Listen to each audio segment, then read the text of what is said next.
प्रणाम। मैं आपकी कंचन आज लेके आई हूँ कजरी गीत। और दोस्तों, कजरी गीत ये महंगाई पर है, तो आप लोग इस गीत का फुल बाज करके सुनिएगा और जैसा भी लगे कमेंट करके ज़रूर बताइएगा। दोस्तों, हमें तो बहुत अच्छा लगता है। और दोस्तों, मैं अपने आप खुद से लिखी हूँ, तो इस मेरे को पूरा विश्वास है कि इस गीत को आप लोग ज़्यादा से ज़्यादा प्यार दुलार देंगे और दोस्तों में शेयर करना। दोस्तों, तो चलिए हम सुना देते हैं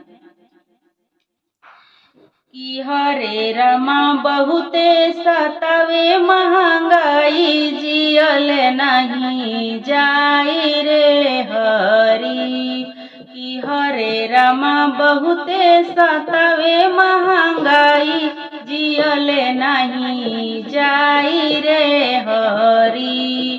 कि हरे रमा बहुते सतावे महंगाई जियल नहीं जाई रे हरी। कि हरे रामा मुअले में बड़ुए भलाई जियल नहीं जाई रे हरी।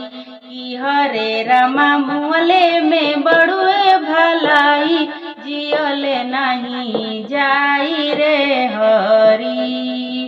एक में कैनी हम खेतिया किसनिया हो रामा। एक में कैनी हम खेतिया किसनिया हो रामा। कि हरे रमा खाद पे आइल महंगाई जियल नहीं जाई रे हरी। कि हरे रमा खाद पे आइल महंगाई जियल नहीं जाई रे हरी। कि हरे रमा मुअले में बड़ुए भलाई जियल नहीं जाई रे हरी। कि हरे रमा बहुते सतावे महंगाई जियल नहीं जाई रे हरी। दूसरा में कैनी नाश्ता पानी के दोकनिया हो रामा। दूसरा में कैनी नाश्ता पानी के दोकनिया हो रामा।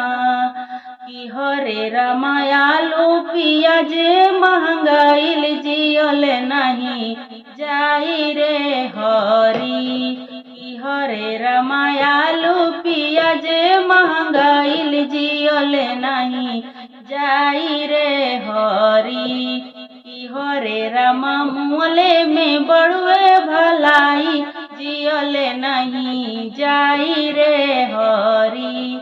कि हरे रमा बहुते सतावे महंगाई जियल नहीं जाई रे हरी।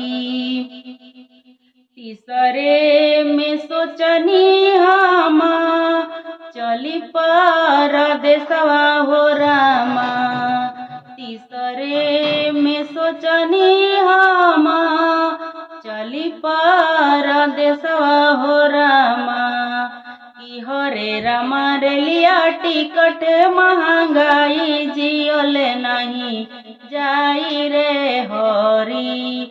कि हरे रामा रेलिया टिकट महंगाइल जियल नहीं जाई रे हरी। कि हरे रामा बहुते सतावे महंगाई जियल नहीं जाई रे हरी। कि हरे रामा मुअले में बड़ुए भलाई जियल नहीं जाई रे हरी। चौथे में सोचनी हम वीडियो बनाइब हो रामा। चौथे में सोचनी हम वीडियो बनाइब हो रामा। कि हरे रामा भइल रिचार्ज महंगाई जियल नहीं जाई रे हरी। कि हरे रामा जियो रिचार्ज महंगाइल जियल नहीं जाई रे हरी। कि हरे रामा जियो रिचार्ज महंगाइल जियोले नहीं जाई रे हरी। कि हरे रामा मुँहले में बड़ुए भलाई जियोले नहीं जाई रे हरी।